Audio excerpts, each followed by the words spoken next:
Ce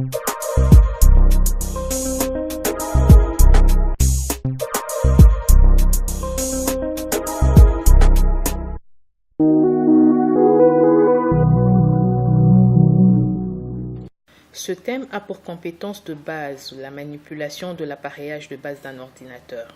Pour ce faire, ce thème comporte 3 activités. La structure de base d'un système informatique, l'unité centrale d'un ordinateur, les périphériques d'entrée et les périphériques de sortie.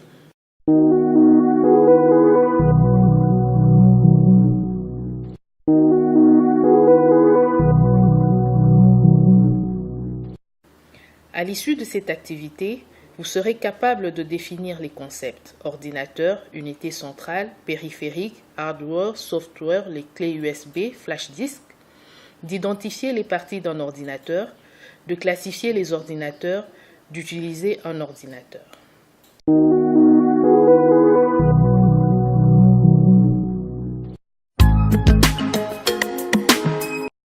Hardware, mot anglais pour désigner le matériel informatique, est l'ensemble des pièces détachées des appareils informatiques. Il y a des pièces situées à l'intérieur du boîtier de l'ordinateur aussi bien qu'à l'extérieur. Ceux de l'extérieur s'appellent des périphériques. Le hardware ou matériel, c'est la partie physique tangible de l'ordinateur qu'on peut toucher. Software est le mot anglais pour le logiciel, est un ensemble d'instructions données à un ordinateur. Le software ou logiciel ou programme, c'est la partie immatérielle non tangible de l'ordinateur. L'unité centrale, c'est la partie essentielle ou centre de traitement de l'information.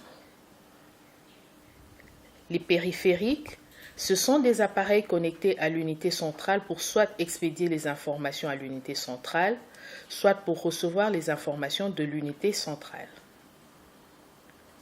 USB est l'acronyme de Universal Serial Bus en anglais. C'est un branchement rectangulaire qui se veut universel. Presque tout le matériel actuel se branche via USB à votre ordinateur. Les ordinateurs possèdent maintenant des ports USB à l'arrière comme à l'avant de l'unité centrale, mais aussi parfois sur votre écran. La clé USB permet de déplacer des fichiers simplement. Voici quelques équipements informatiques.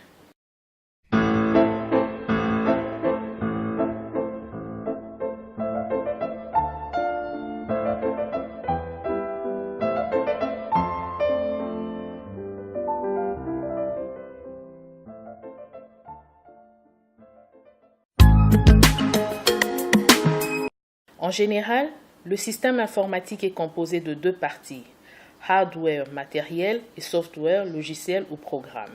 Ce schéma représente les éléments matériels d'un système informatique de base. Les unités ou périphériques d'entrée permettent la communication entre l'homme et la machine, soit directement, par exemple avec le clavier, la souris, le crayon optique, le joystick ou manette, etc., soit à travers d'autres supports, par exemple le CD, le DVD, disquette, etc. L'unité centrale de traitement a pour rôle la manipulation et le traitement des informations. Les unités ou périphériques d'entrée et de sortie permettent de recevoir les résultats de l'unité centrale de traitement en les convertissant sous une forme utilisable par l'homme, par exemple imprimante, baffle, écran, etc. Notez bien, il existe des périphériques d'entrée-sortie qui permettent à la fois de stocker et de lire des données informatiques. C'est le cas des clés USB, flash disk, DVD, CD, écran tactile. Généralement, on distingue 3 types d'ordinateurs. Les ordinateurs de bureau, les ordinateurs portables, les ordinateurs de poche ou mobiles, palm top.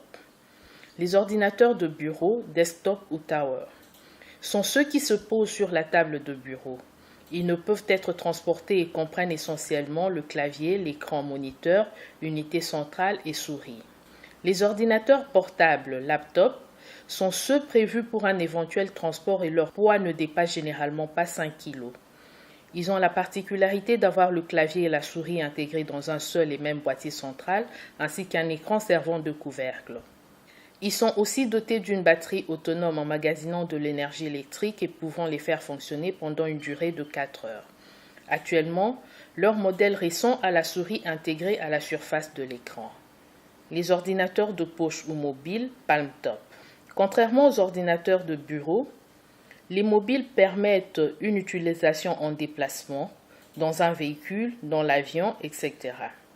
Ils sont dotés d'un système d'alimentation autonome, pouvant fournir à la machine l'énergie nécessaire à son bon fonctionnement, même là où le courant électrique fait défaut. Chaque connecteur a une forme et une couleur bien définies, ce qui fait qu'il est presque impossible de se tromper. De plus, à l'heure actuelle, la plupart des périphériques d'un ordinateur, souris, clavier, appareil photo, mémoire amovible, webcam, se branchent tous via un branchement universel, le port USB. Bien entendu, ces branchements peuvent varier d'un ordinateur à l'autre selon son ancienneté, mais on retrouvera presque toujours par contre les ports USB.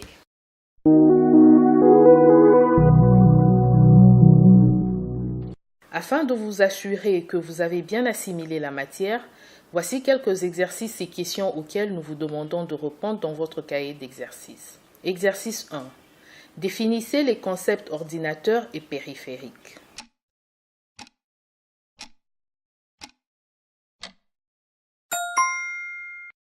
Exercice 2. Branchez, allumez et éteignez un ordinateur, tablette.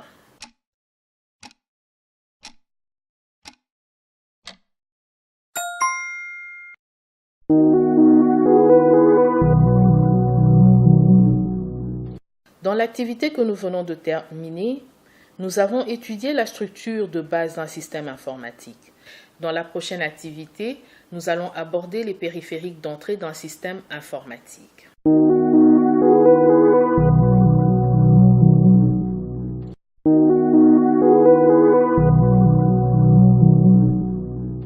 À l'issue de cette activité, vous serez capable de définir les concepts périphériques d'entrée, périphériques de sortie d'un système informatique, d'identifier quelques périphériques d'entrée et de sortie, d'utiliser quelques périphériques d'entrée et de sortie et de citer les supports informatiques.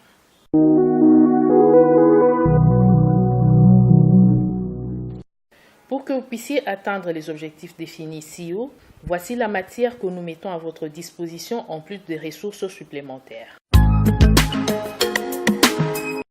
Les unités ou périphériques d'entrée permettent la communication entre l'homme et la machine, soit directement, exemple clavier, souris, crayon optique, joystick, manette, soit à travers d'autres supports, exemple CD, DVD, disquette, etc. Les unités ou périphériques de sortie permettent de recevoir les résultats de l'unité centrale de traitement en les convertissant sous une forme utilisable par l'homme. Exemple, imprimante, baffle, écran, etc. On peut classer généralement les périphériques en deux types, les périphériques d'entrée et les périphériques de sortie. Les périphériques d'entrée servent à fournir des informations ou données au système informatique. Clavier pour la frappe de texte, souris pour le pointage, scanner pour la numérisation de documents papier, micro, webcam, etc. Les périphériques de sortie servent à faire sortir des informations du système informatique, écran, imprimante, haut-parleur, etc. On peut également rencontrer des périphériques d'entrée-sortie qui opèrent dans les deux sens. Un lecteur de CD-ROM ou une clé USB, par exemple, permettent de stocker des données. Un périphérique peut être local ou réseau. On dit qu'il est local lorsqu'il est branché directement à une unité centrale. On dit qu'il est réseau lorsqu'il est branché à un réseau et qu'il communique avec un ordinateur central, mainframe ou supercalculateur distant ou à un serveur. Par exemple, une souris peut être un périphérique d'entrée locale branché à un ordinateur qui peut lui-même être un périphérique d'entrée-sortie réseau s'il est effectivement relié à un réseau. Lorsque cet ordinateur reçoit les réponses à des requêtes transmises à un autre ordinateur, on appelle l'ordinateur périphérique un client et l'ordinateur qui répond aux requêtes envoyées un serveur. On appelle terminal un périphérique réseau qui se trouve à l'extrémité d'un nœud réseau et qui est utilisé comme point d'accès à ce réseau. Voici quelques périphériques d'entrée.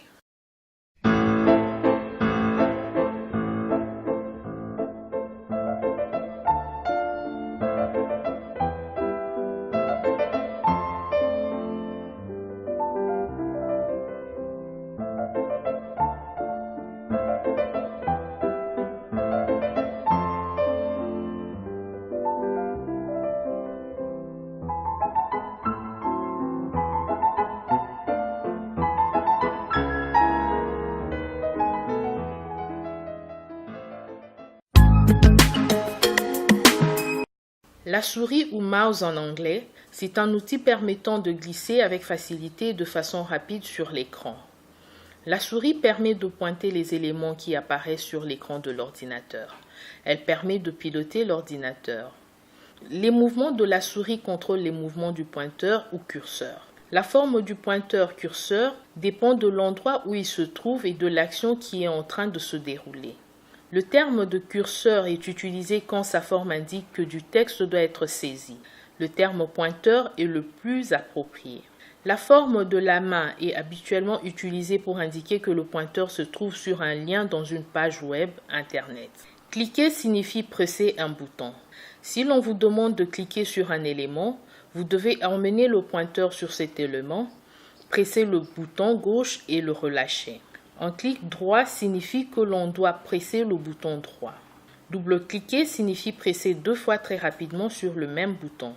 Le clavier est un dispositif qui nous permet de communiquer avec l'ordinateur, un prolongement de la main humaine dans l'ordinateur. Le clavier permet d'entrer dans l'ordinateur du texte et des caractères et de lui communiquer des instructions. Échappe permet de revenir en arrière ou d'annuler une action. Backspace permet d'effacer les lettres placées avant le curseur. La barre d'espace permet d'insérer les espaces entre les mots. Le verrouillage majuscule a la même fonction que majuscule, à la seule différence qu'on appuie une seule fois dessus pour l'activer. Majuscule permet de mettre les lettres en majuscule. Il faut appuyer en même temps sur ces touches et sur la touche de la lettre ou du symbole. Elle permet de saisir les symboles ou chiffres situés en haut des touches et permet de désactiver la touche verrouillage majuscule. Les touches d'entrée permettent de passer à la ligne lors de la saisie d'un texte, de valider une opération. C'est comme si on cliquait sur une touche OK. Les touches directionnelles permettent de déplacer le curseur.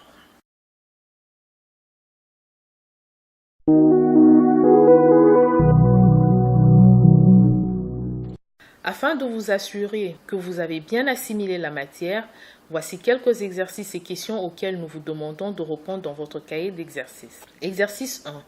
Définissez les concepts périphériques d'entrée et périphériques de sortie.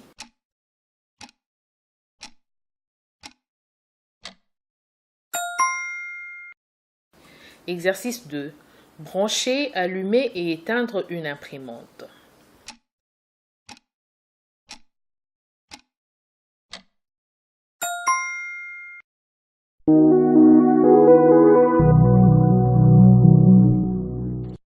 Dans l'activité que nous venons de terminer, nous avons étudié les périphériques d'entrée et de sortie d'un système informatique ainsi que l'utilisation de quelques-unes d'entre elles. Dans la prochaine activité, nous allons aborder le thème sur les systèmes d'exploitation d'un système informatique. Mais avant, afin de parfaire vos connaissances, nous vous invitons à consulter les ressources supplémentaires suivantes.